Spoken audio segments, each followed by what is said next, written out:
Shalom saudara-saudara dikasihi Tuhan, senang kembali back to Bible bisa menemani Bapak Ibu Saudara untuk belajar firman Tuhan bersama-sama. Saya percaya hari ini saudara adalah orang-orang yang diberkati Tuhan, dan saya percaya pemulihan akan terjadi atas hidup saudara. Saya percaya sukacita Tuhan akan melimpah-limpah atas hidup saudara. Saya percaya pintu-pintu yang tertutup itu akan dibukakan Tuhan. Dan saya percaya hari ini adalah hari yang sangat berbahagia buat saudara dan saya, sebab penyertaan Tuhan sempurna atas hidup saudara. Oke, baiklah, kita akan bersama-sama hari ini akan membaca firman Tuhan dari perikop selanjutnya yang tercatat di kitab Matius pasal yang ke-26 ayat yang ke-47 sampai yang ke-56. LAI memberikan sebuah judul, Yesus ditangkap. Mari kita baca firman Tuhan ini bersama-sama. Waktu Yesus masih berbicara, datanglah Yudas, salah seorang dari ke-12 murid itu, dan bersama-sama dia serombongan besar orang yang membawa pedang dan pentung, disuruh oleh imam-imam kepala dan tua-tua bangsa Yahudi. Orang yang menyerahkan dia telah memberitahukan tanda ini kepada mereka. Orang yang akan kucium itulah dia, tangkaplah dia. Dan segera ia maju mendapatkan Yesus dan berkata, "Salam Rabi," lalu mencium dia. Tetapi Yesus berkata kepadanya, "Hai teman, untuk itukah engkau datang?" Maka majulah mereka memegang Yesus dan menangkapnya.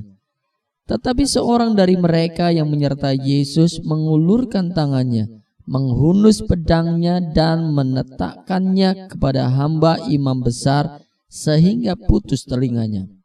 Maka kata Yesus kepadanya, "Masukkan pedang itu kembali ke dalam sarungnya, sebab barang siapa menggunakan pedang akan binasa oleh pedang. Atau kau sangka bahwa aku tidak dapat berseru kepada Bapakku, supaya ia segera mengirim lebih dari 12 pasukan malaikat membantu aku? Jika begitu, bagaimanakah akan digenapi yang tertulis dalam kitab suci, yang mengatakan bahwa harus terjadi demikian?" Pada waktu itu Yesus berkata kepada orang banyak, "Sangkamu aku ini penyamun, maka kamu datang lengkap dengan pedang dan pentung untuk menangkap aku.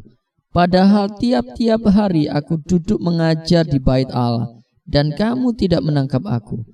Akan tetapi semua itu terjadi supaya genap yang ada tertulis dalam kitab nabi-nabi." Lalu semua murid itu meninggalkan dia dan melarikan diri. Haleluya. Mari kita berdoa. Bapa di surga, kami bersyukur, terima kasih untuk hari ini, untuk waktu yang luar biasa yang Bapa berikan bagi kami untuk kami boleh merenungkan firman-Mu bersama-sama. Roh Kudus, ajar kami, singkapkan segala kebenaran-Mu, dan biarlah firman-Mu itu memerdekakan hidup kami. Di dalam nama Tuhan Yesus Kristus kami siap mendengar firman-Mu. Haleluya. Amin. Salah satu murid dari Tuhan Yesus yang menerima didikan dan mengikuti Tuhan Yesus selama pelayanannya telah dirasukin oleh iblis. Memang Yudas adalah seorang yang dipilih Tuhan dan ditetapkan Tuhan untuk menjadi bagian dalam skenario surgawi dalam penangkapan Tuhan Yesus. Namun sebenarnya Yudas juga memiliki hak untuk tidak mau ikut dalam rencana itu.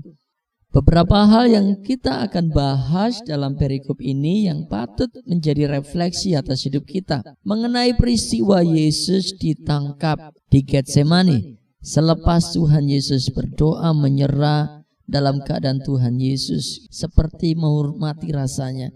Namun nampaknya di sini kita melihat bahwa Tuhan begitu siap.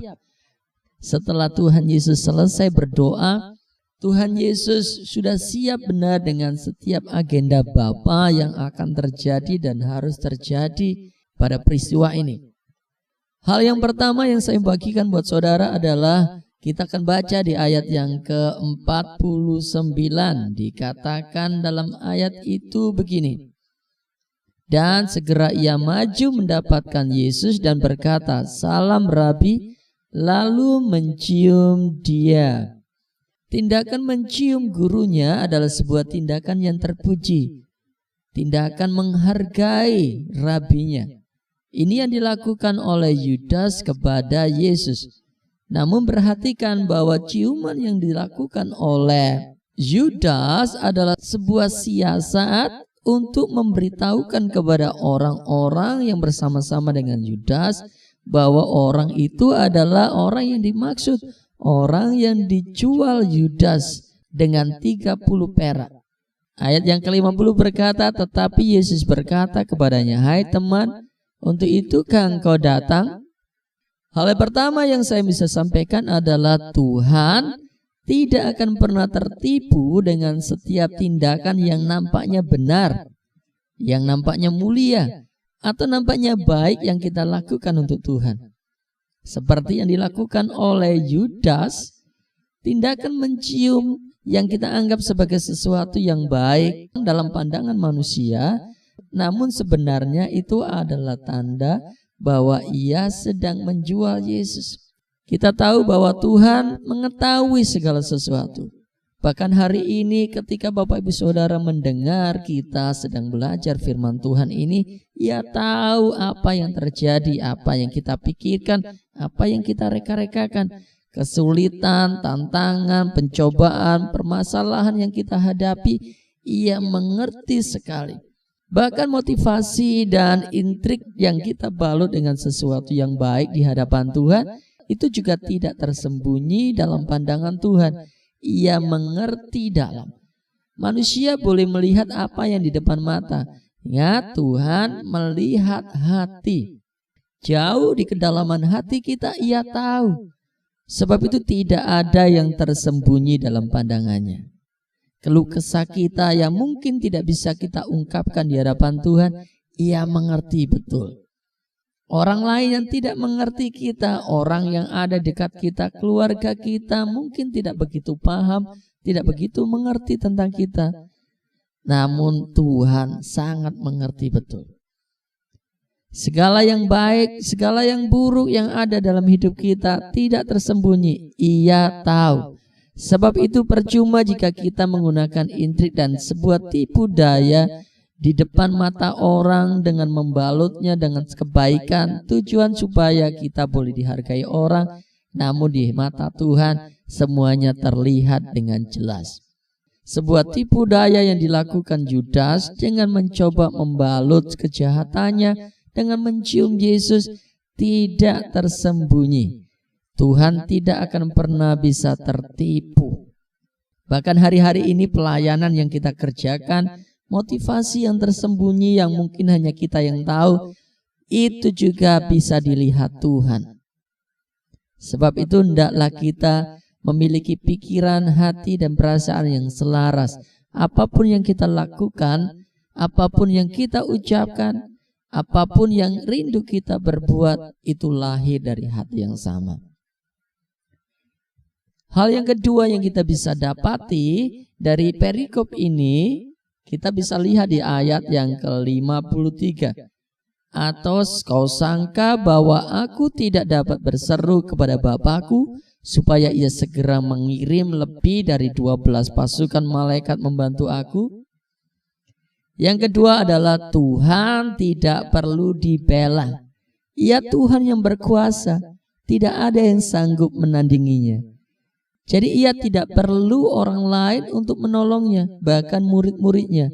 Salah satu dari muridnya dikatakan dalam Alkitab mencoba untuk menolong Tuhan dengan memotong telinga dari orang yang mencoba untuk menangkap Tuhan Yesus. Namun Tuhan tidak perlu ditolong. Ia bisa memerintahkan lebih dari 12 malaikat untuk bisa menolongnya.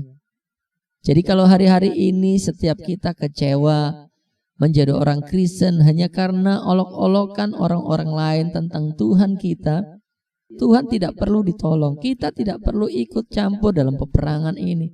Tuhan yang berperang atas hidup kita. Tuhan kita berdaulat, Tuhan kita berkuasa. Ia yang memiliki bumi. Dengan satu hentakan kakinya, dengan satu hembusan nafasnya, semua bumi ini bisa hancur lebur. Jadi tidak perlu menolong dan membela Tuhan, sebab Ia bisa membela dirinya sendiri. Haleluya. Tetaplah hidup menjadi seorang yang mengasihi.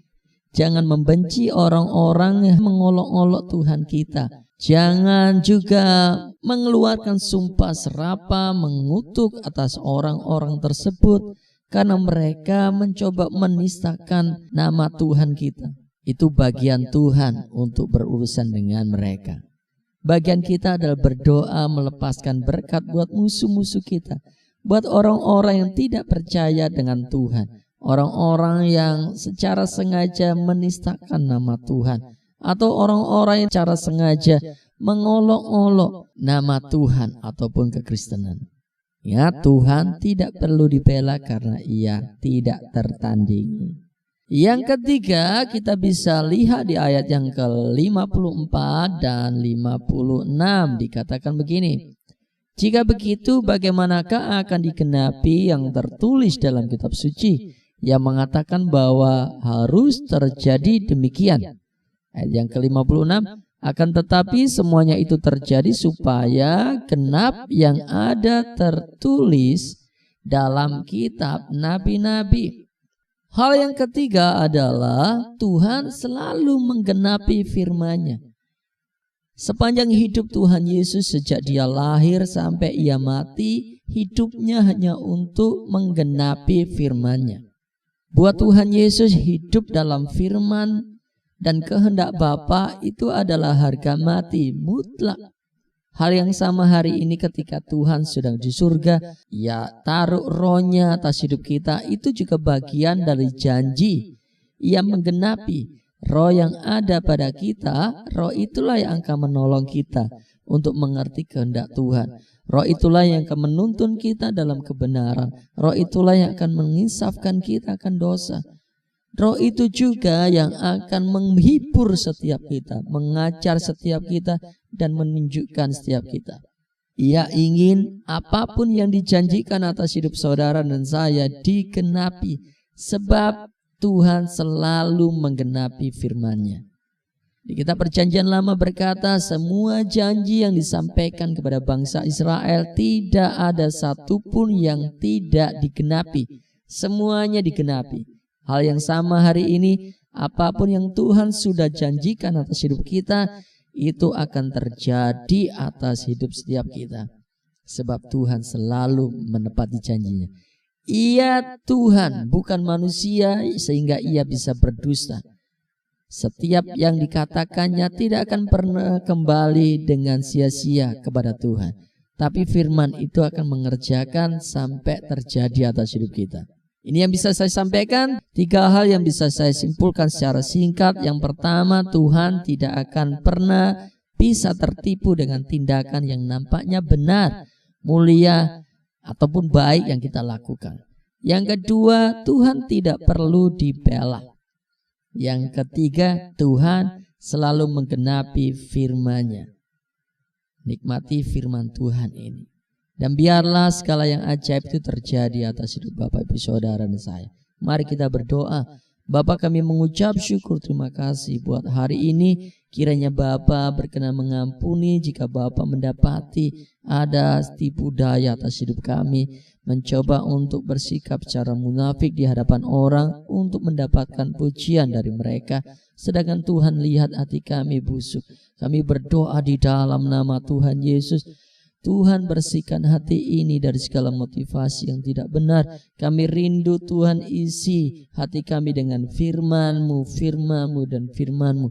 Dan biarkan apa yang keluar dari hidup kami, hati kami, lewat perkataan kami, perbuatan kami itu selaras dengan apa yang ada dalam hati kami. Kami bersyukur Tuhan, hari ini kami percaya dan yakini apa yang Bapa sudah janjikan atas hidup kami. Kami terima sekarang, kami sembuh sekarang, kami dipulihkan sekarang, kami diberkati sekarang, kami melihat jalan keluar sekarang, kami beroleh keamanan, perlindungan, perkenanan, penyertaan Tuhan sekarang di dalam nama Tuhan Yesus Kristus terjadilah atas setiap hidup kami sepanjang hari ini seperti yang Bapak kehendaki. Haleluya. Amin. Tuhan Yesus memberkati. Sampai jumpa dalam pembelajaran Alkitab kita besok hari.